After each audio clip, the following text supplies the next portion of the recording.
Good morning, everyone, and welcome to our webinar on IPM performance for the month of August.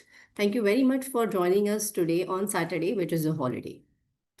So today we will be, besides covering the normal topics of how the IPM has performed, we will be looking at some important areas wherein we will be trying to understand what is the impact of GST rate cut on life-saving drugs, how much relief is there on the cost of disease burden, and also we will be looking at the impact of nature's fury, which is, we have seen in the last 2 months, there has been a lot of flash floods, cloud bursts, in different states, especially in the north and west of the country, what has been the impact of that on the sales for the month of August. And we will be covering our normal topics on the IPM therapy performance, growth drivers, top 40 corporates, top 40 brands, etc. Okay, so let us first look at the GST rate cut on the life-saving drugs. We thought of taking up this topic because there used to be queries from different people, not from the pharma, but from the media and other sources, wherein they asked that, now that the GST rate cut is there, will it actually increase consumption? Which is not the case, because what we have seen is the GST that has been slashed from 18% to 5% is mainly for some of these life-saving drugs. And if you look at these life-saving drugs, most of them are biologics, which are still under patent protection, and they're pretty expensive. The type of diseases for which they are consumed today are for, very rare conditions or very niche critical diseases like cancer or hemophilia or lung cancer, lymphoma, myeloma. So these are the conditions, critical conditions for which these drugs are consumed. What will happen because of the reduction of this GST is these drugs in terms of MRP may become a little cheaper. And the cost of disease burden for the patients who are consuming them right now probably goes down slightly, and it may also lead to onboarding certain more patients who could not access this disease these drugs earlier. Probably they would come on consumption of these drugs. To be very frank, today these drugs are not sold to the patients exactly at the MRP. Now, since they are so expensive and multinationals usually have to a good extent certain patient support programs, patient support schemes, so patients do get some amount of relief. But then the cost of these drugs itself is so high that still consuming these drugs is pretty expensive for them. What we have done is many of these drugs, in fact, these molecules or the brands which come under these molecules, the supply of those drugs to the patients usually happens directly through the stockist, not through the retailer, because they are high-end drugs. And at the same time, it so happens that the storage conditions are very critical, and because the storage conditions are critical, the companies usually don't prefer these drugs moving through different hands. So we do not capture all of them, but from my sources on internet, I try to gather the brands and the current MRP of these drugs, and we try to work out on a calculation how the reduction in the GST rate can support or be a sort of relief to the patients. So all 33 molecules, I don't have all the brand details or the strength details, but I could gather for a few. So what I have done is these are a few molecules which have come under this GST reduction. I have not put the brand names over here because brand name is irrelevant. What is interesting or should be of concern to us, to what extent the price will get reduced. For these molecules, these strengths, right now the price of is, this much without GST. With a 12% GST, this would be the final price. So this is the final price at which the drugs get sold. Now, if you look at the price of these drugs, none of them are in 10 rupees, 20 rupees, 100 rupees, 1000 rupees. The cost of these drugs is very, very high. Everything ranges between anywhere between 50 lakhs to 5 lakhs, 6 lakhs. In fact, if you see this drug over here, I had to actually put a comma, a separator, to ensure that I get the right price. The price over here is close to 18 crores. If you realize, if you know that in between also there was a case of compulsory licensing which had come up because the condition itself is rare. This drug is more for your muscular atrophy in smaller children below 2 years of age, and the price of this one injection is close to 18 crores. So if you look at all the drugs which have come under GST reduction, they're very, very expensive drugs. Almost all of them are under patent protection, and slashing in the GST rate brings some relief to the patient as far as the cost of disease burden is concerned. Now, this is what is existing. Now, once this GST comes down from 12% to 5%, I have kept the price without GST the same. So, reduction in the GST rate can bring down the MRP of these drugs to a good extent. So, whatever was available at say 45,000, 46,000 can be available at 42, 43,000 or so.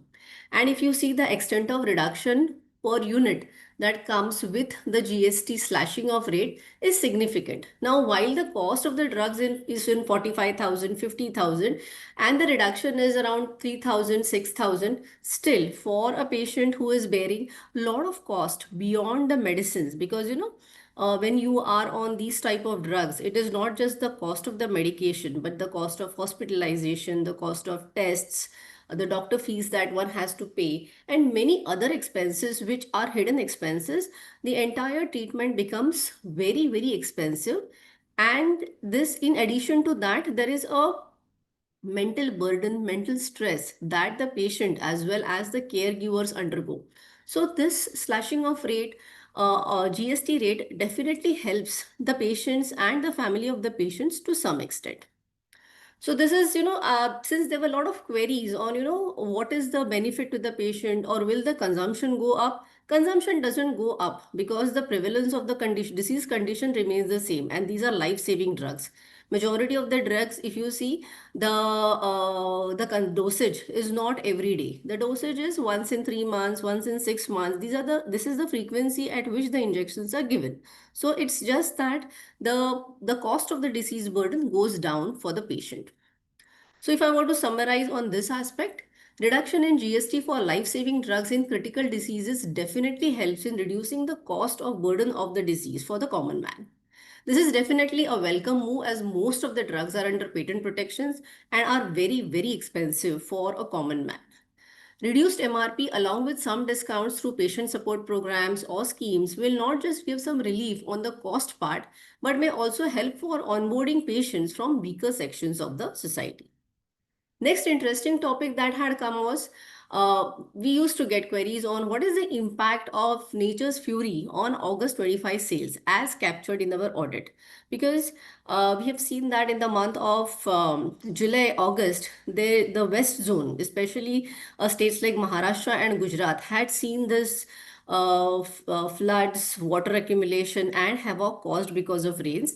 And towards the last week of August, the entire chaos had moved to northern states.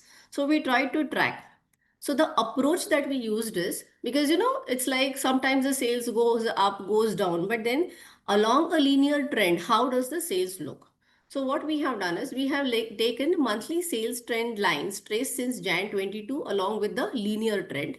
I will actually, when we go to the graph, probably it will become clearer. Then we looked at the sales position around the trend line in the month of August every year. We located that. And position of the August sales around the trend line helps us to understand if the sales cycle is in line with the normal monthly sales pattern. So as I go to the next graph from for IPM, we will try to understand what is it that we exactly did when we followed this approach. So what I have done is see from Jan 22 to today, what is the sales trend? And I have tried to work out on a linear trend line. Now this linear trend line, if the sales is above the linear trend line, we have tried to see if the pattern remains the same. So what I have highlighted is these lines over here, they indicate the sales that have happened in the month of August every year. August 22, August 23, August 24 and August 25. So if you see typically in the month of August overall, now our country, the majority of the sales or little higher percentage of the sales in terms of volumes today, is again in the acute portfolio. And because of the seasonal pattern, second half of the year usually shows a higher sales. So the sales starts picking up from the month of July onwards when monsoon picks up in this country. So if you see in the month of August, the sales has moved up, it has moved up. Over here, it has stayed up. And in the month of August 25 as well, For the overall Indian pharma market, the sales has moved up. This is also reflected in the growth for the month, which is quite robust and quite positive, encouraging growth that the Indian pharma market has shown for the month of August. Then we look at the North Zone because Rajasthan, Delhi, UP, Uttarakhand, all those places were under nature's fury for the last 2 3 weeks. So if you see typically for the month of August, 22, 23, 24, slightly it has moved up. Even for the month of 25, the uptick is there. But typically the uptick starts from the month of August every year. And the uptick has started. Probably it had started and nature's fury came in. So for the month of August, we are not seeing that much great impact. In fact, we try to look at the sales trend for different regions of North Zone. If you see in August 22 for the biggest state of UP, the sales moves up.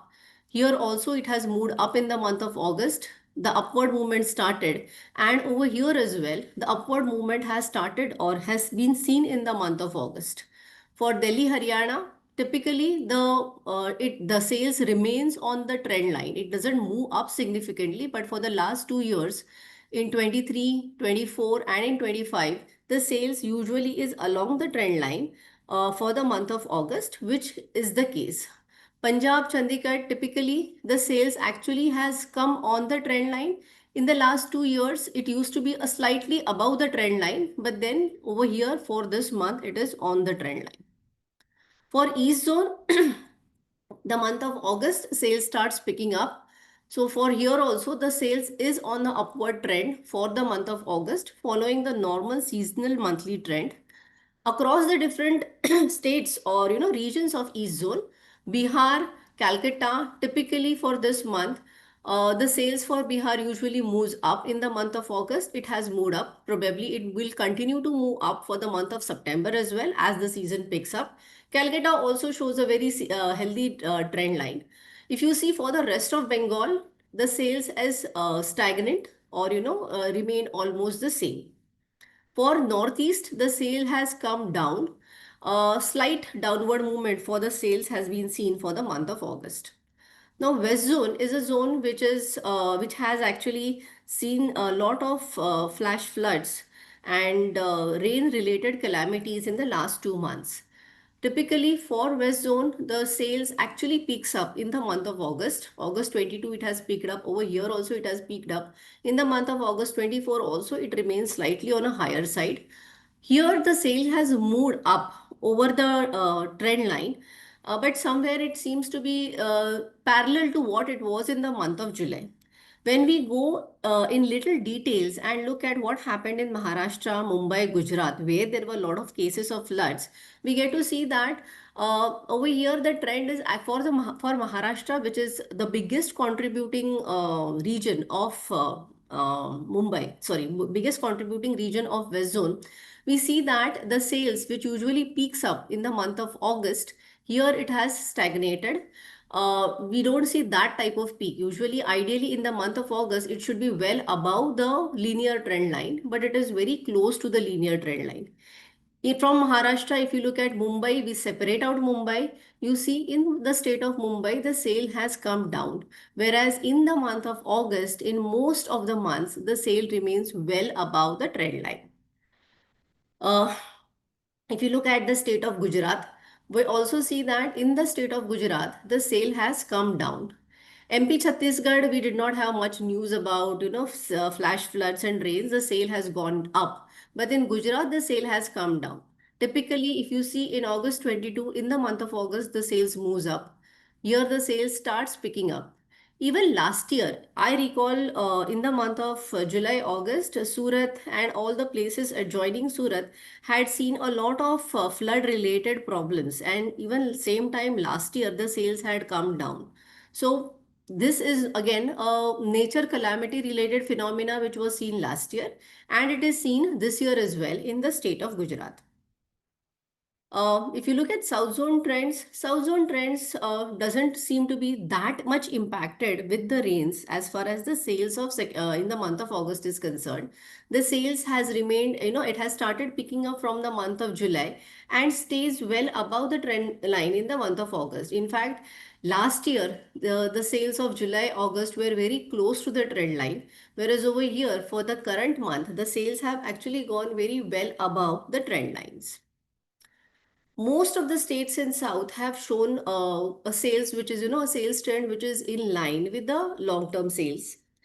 The state of Karnataka, if you see over here, the sale has actually picked up well in the month of July and continues to pick up well in the month of August. This was not the phenomena last year. Even the year before that, we did not see that type of huge peak in sales.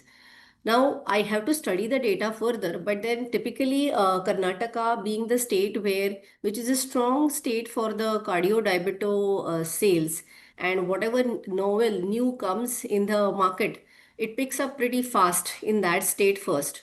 So probably it may be that the lot of innovations that have happened in the diabetes sector may have pushed the sales in Karnataka. Little more analysis needs to be done in this area as well. To summarize, rains and associated natural calamities were prominent in major states of West throughout August 25. This may be the reason why major states like Maharashtra and Gujarat showed downward tick on sales in the month of August. Northern states experienced the nature's fury in the last to second last week of August 25. Hence, the impact doesn't seem to be so prominent this month, but it is possible that September 25 may show a downward tick in these states if the chaos continues. Next, we go to our section where we look at the IPM therapy performance.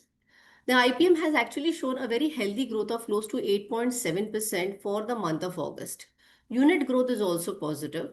Cardiac segment shows a very strong and positive value as well as unit growth for the month. Almost all other therapies stay on a positive track. After cardiac, it is the respiratory which has shown, in fact, it is the respiratory which have shown a higher double digit value and unit growth. Now, while cardiac doesn't have any seasonal component, respiratory to great extent has a seasonal component for this type of growth. Cardiac and anti-diabetes segment, they don't have a seasonal component for the month of August to show a high sales. But yes, these categories have shown a significant sales for this month.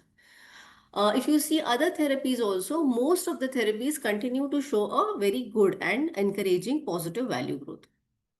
Coming to the growth drivers, the good part is for the month of August, all the three growth drivers are positive. So it is not just the new introductions or price that has driven the growth, but genuine pickup in the demand has also led to the growth of 8.7% for this market. Let us look at the therapies which have got a strong volume growth. So if you look at the therapies, the cardiac therapy, the anti-infective therapy, and the respiratory therapy, they have shown a very strong volume growth for the month of August. Now, if you look at the cardiac therapy, again, there is a genuine demand increase everywhere. So, whenever the volume growth is positive, it means that the overall demand for that disease condition has increased. Anti-infectives and respiratory showing a significant volume growth is an indicator that the disease pattern, it is mainly because of the disease pattern or the seasonal disease condition which led to increase in the consumption of products like antibacterials, antivirals, or cough and cold preparations, etc. In case of cardiac condition, as we see that there are the cardiometabolic drugs, in all they are showing, overall they are showing increase in consumption mainly because of rising incidences of the lifestyle diseases. Coming to the top 40 corporates, what we see is for the month of August, while the IPM has grown by 8.7%, companies like Sun Pharma, Intas, Torrent, DRL, Macleods, Glenmark, and USV, these companies have shown a very strong double digit value growth. Also, if you look at the unit growth of these companies, the unit growth also continues to be very strong, positive, and very encouraging. Coming to the next set of companies, companies from 21 to 40, JB Chemicals, Ajanta Pharma, Corona, Indoco, and Nutricia. These are the companies which have shown a very strong value, double-digit value growth. Corona, besides showing a double-digit value growth, it has also shown a double-digit unit growth. So which is a very strong and encouraging sign.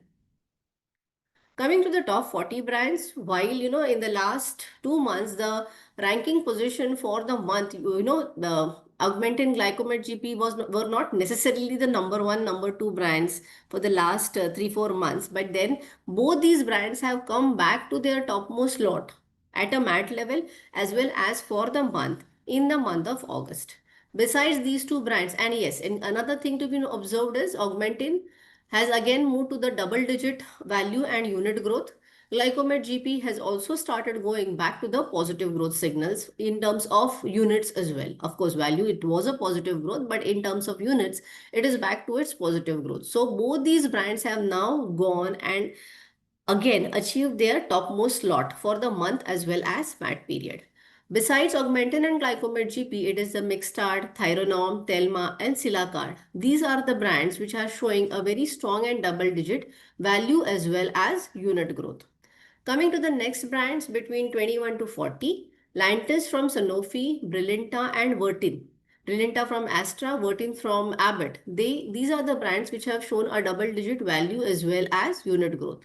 So what we see net is while while the IPM has shown a double digit growth of 8.7%, many of the brands, they have actually surpassed the IPM's value as well as unit growth and have shown a very encouraging performance.